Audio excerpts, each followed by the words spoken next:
Question number 21. A particle of mass m is projected vertically upward from a point P, which is at a distance of 2r from the center of a spherical planet having the mass capital M and radius r as shown in the figure.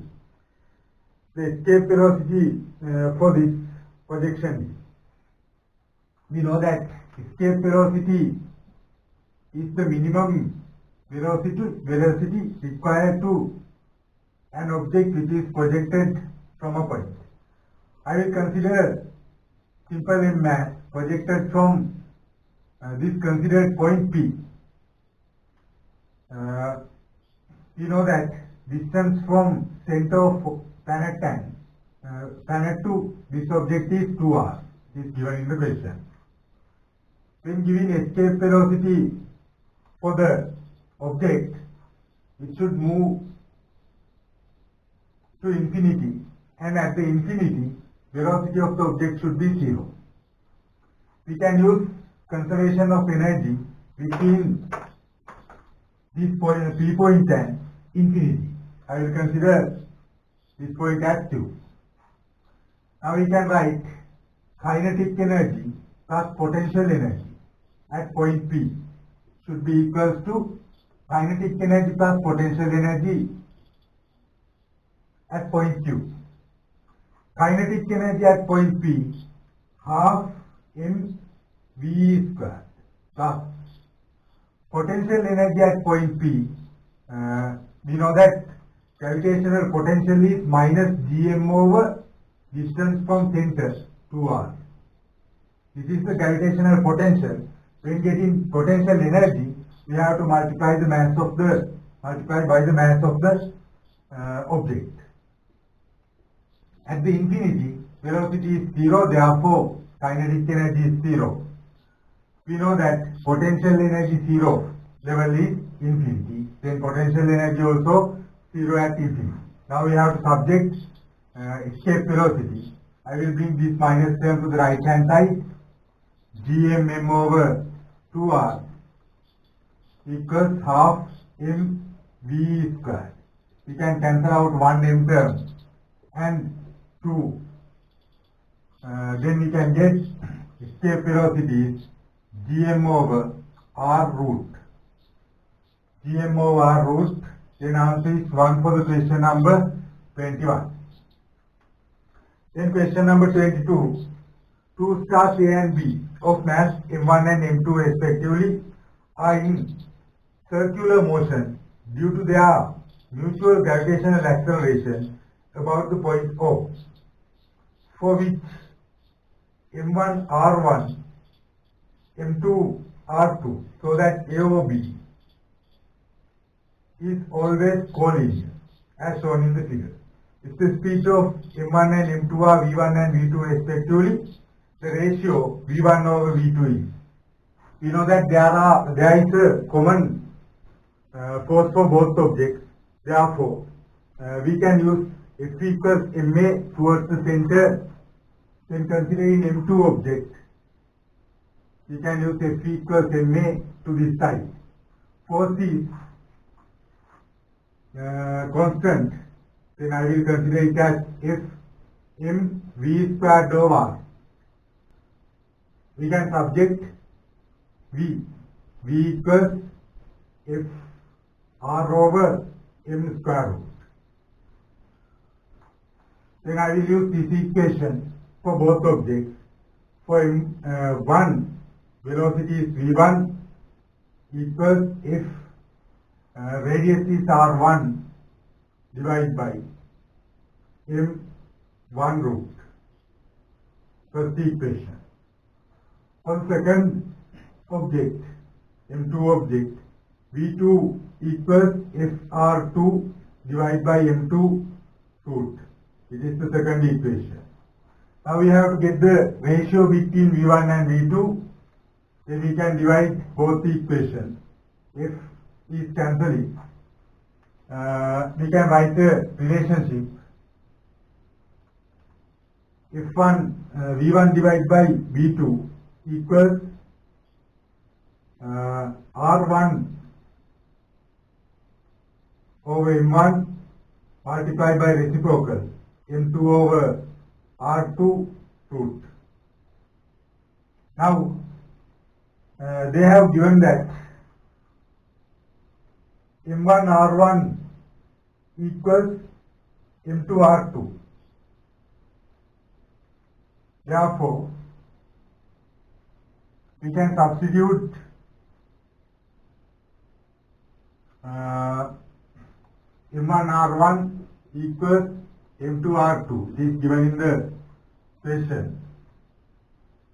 Then I will substitute r1 and r2 values. We can subject r1 into r2 over m1. Then we can substitute r1 value. v1 over v2 equals square root of, we can substitute r value into r2 over m1 into this m1 multiplied by m2 over r2. Now we can cancel out r2 term. Now m2 squared divided by m1 squared, square root. It means m2 over m1. Then we can get answer is 1 for the question number 22. Then question number 23, if the ratio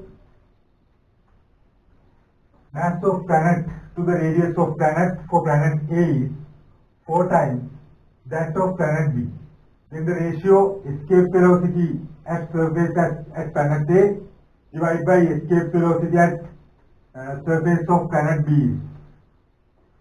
Now I will write the relationship to escape velocity.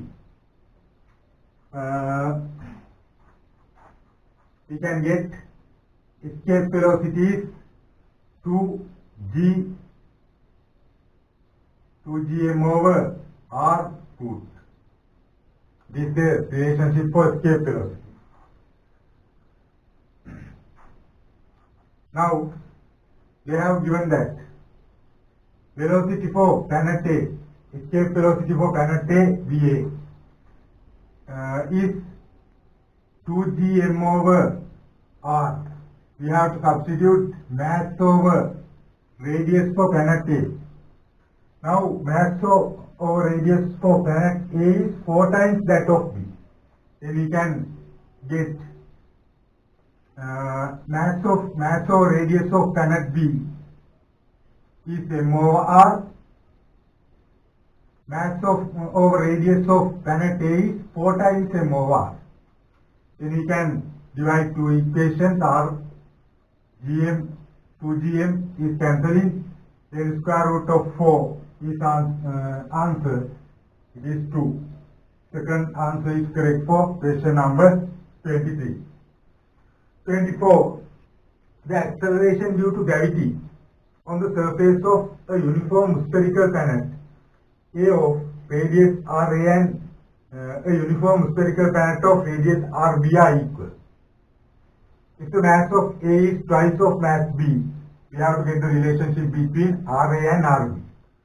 We can write the relationship for gravitational acceleration on the surface. It means gravitational intensity of the surface. We can write Gm over r squared. Now we have to substitute for planet A and planet B. They have given that acceleration due to gravity on the surface of spherical planet A and B are equal. Therefore, we can equal Gm over r root 4 planet A and Gm over r squared root 4 planet B. We can cancel out D, it is common for both planets. Now mass of A is twice of mass of B. We have to substitute 2m for this point. 2m over r squared, ra squared equals to m over rb squared. You can cancel out one m term. Then I will get the square of both sides. 2 over RA squared equals 1 over B squared. Now we have subject RA. RA squared is 2 times RB squared. When getting square root, RA equals root 2 times RB. Then answer is 1 for the question number 24. 25. The variation of gravitational potential VR due to the point mass, which distance R is best represented by. We know that gravitational potential for a mass V equals minus Gm over R. Gravitational potential inversely proportional to radius and distance, and it is the minus value. R means distance from center of the object and to the considered point. Then it should be like this. Graph 2 is correct for the question number 2. Gravitational potential is always minus value. Therefore, we have to consider the minus graph. Then 26. A celestial object is located at the midpoint of the line joining the center of Earth and Moon at a certain time. The mass of Moon is 0.123 times. 0.0123 times of the mass of Earth. Assume that the distance between the center of Moon and Earth is 60 times of radius of Earth. Center of Moon and Earth is 60 times radius of Earth. The acceleration of the object due to gravity of both the Earth and Moon in terms of G approximately. There is an object between Moon and Earth. Midpoint is the midpoint. They have given that Earth radius R. The distance between center of Earth to center of Moon is 60 times R. This distance is 60 R. Now we can consider object at the midpoint.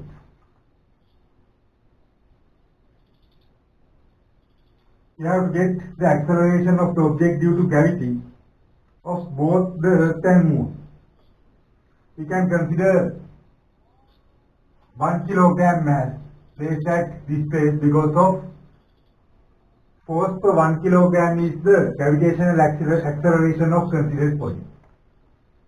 Now, there is an acceleration, there is a gravitational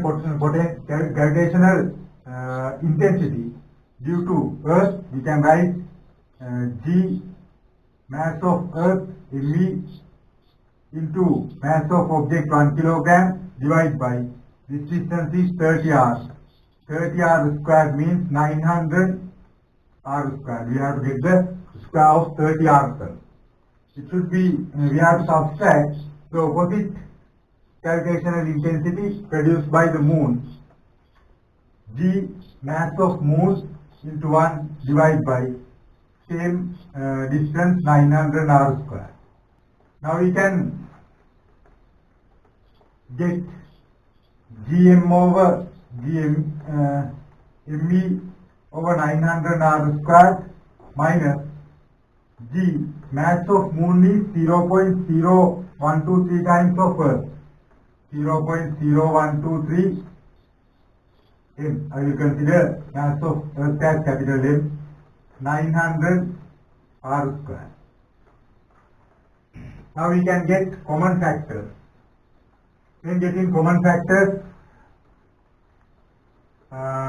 G M over 900 R square into 1 minus 0.0123.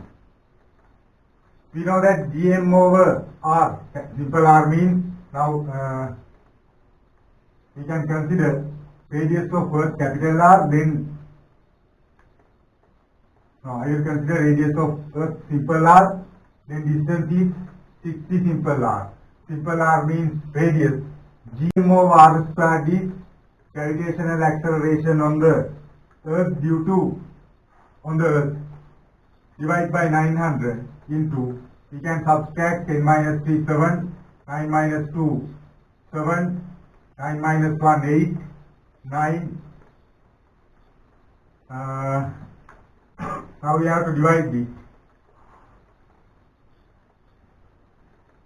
0 divided by 900, 0 point.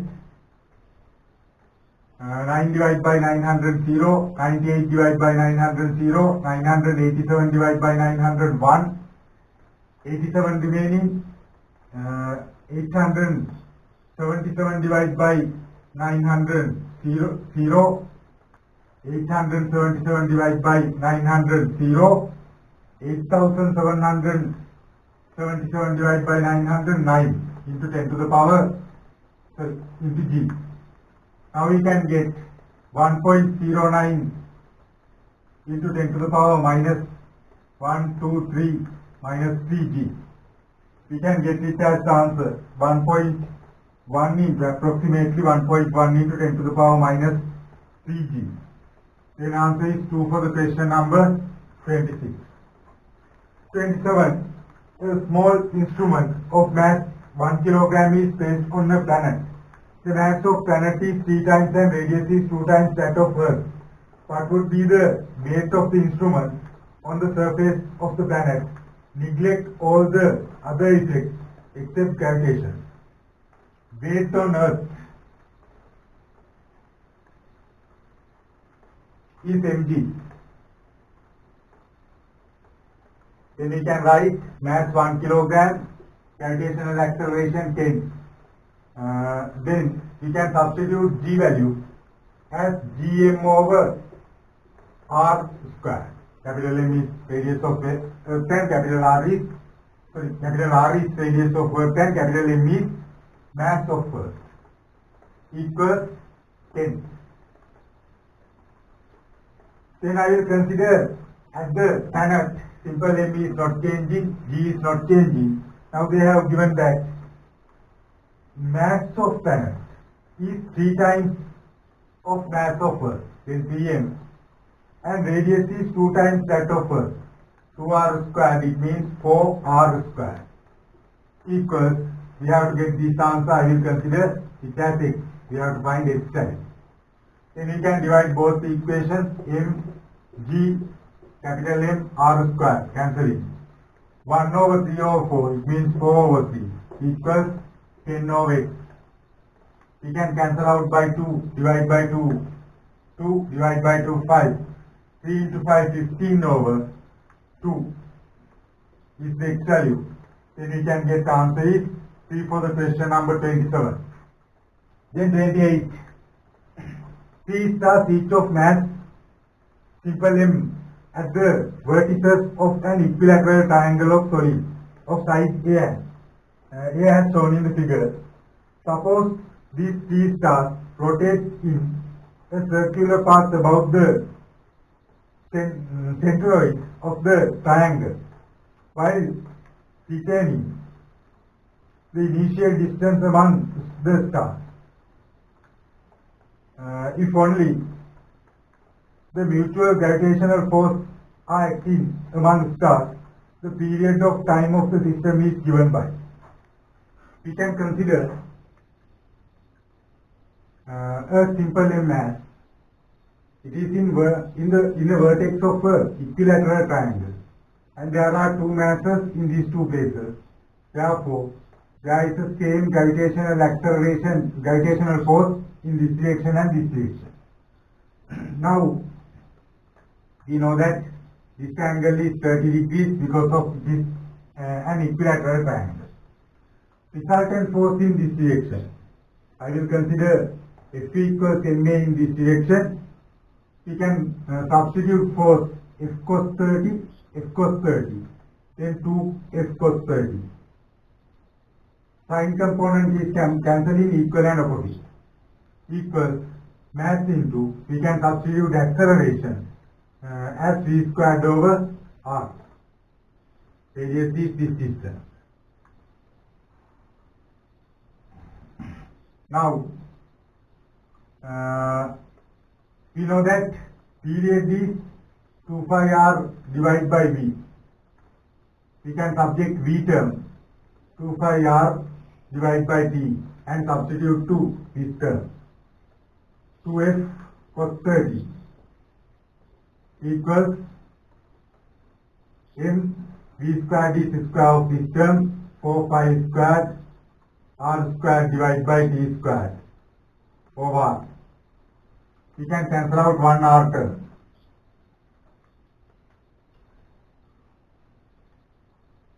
Now we can substitute F force. I will substitute 2 F force is G mass into mass mm over distance between these two objects A, then square of A square cos 30 equals mass m into 4 pi squared. Radius of part, we have to consider the radius is this distance. We know that this side, this is 90 degrees angle and this distance is A over 2, half of A. Then we can write from this triangle cos 30 equals adjacent A over 2 divided by hypotenuse R. Then we can subject R, A divided by 2 cos 30. Now, I will substitute A divided by 2 cos 30 for R term. Now we can cancel out one m term and we can subject t term. There is a t squared term in denominator of this side. We can subject t squared 4 pi squared a into a squared a to the power 3 divided by 2 cos 30 2 cos 30. We have to bring 2g m cos 30 to the right hand side into 2g m cos 30. Now we can cancel out 4 and 4. T squared equals pi squared a cube divided by gm cos 30 into cos 30 squared. We know that cos 30 is root 3 over 2. Root 3 squared 3, 2 squared 4. We can get 4 pi squared, we have to get the square root, then t equals square root of 4 pi squared 2 pi square root of a cube divided by 3gm. Then answer is 2 for the question number 28. Then question number 29. The diameter and mean density of Jupiter are 11 times and 1 over 4 times respectively to that of Earth. The gravitational intensity at the surface of Earth is 10. What is the gravitational intensity at surface of Jupiter? We can write the relationship for gravitational acceleration. It means gravitational intensity. G naught equals gm over r squared. Then I will use it for Earth. 10 equals g m over r squared. First equation. For Jupiter, we have to find g value. G is constant. Mass, we have to consider density. Then I will use the equation for density. We know that density equals mass divided by volume. mass divided by volume is 4/3 pi r cube. We can get it 3m divided by 4 pi r cube. It is density. Then we can subject mass 4 pi r cube into density divided by 3. Now we can substitute that value. G naught equals G 4 pi r cube density divided by P into r squared. We can cancel out r squared. Now we can get G naught is directly proportional to r into density, radius into density. For the Earth, gravitational acceleration 10, it is directly proportional to r rho. First equation. At the Jupiter, density is 11 times. Then if the gravitational acceleration on Jupiter G, density 11 rho, and radius is diameter 11 times, then radius also 11 times. Density is 1/4 times, then rho divided by 4. Now we can divide both the equations, r and rho cancelling. 10 divided by G equals 4 divided by 11. Then we can subject G 11 into 10, 110 divided by 4. We have to simplify it. 11 divided by 4, 2. 3 remaining, 30 divided by 4, 7. 2 remaining, 20 divided by 7, 4, 5. Newton per kilogram. 27.5 Newton per kilogram. Then answer is 1 for the question number 29.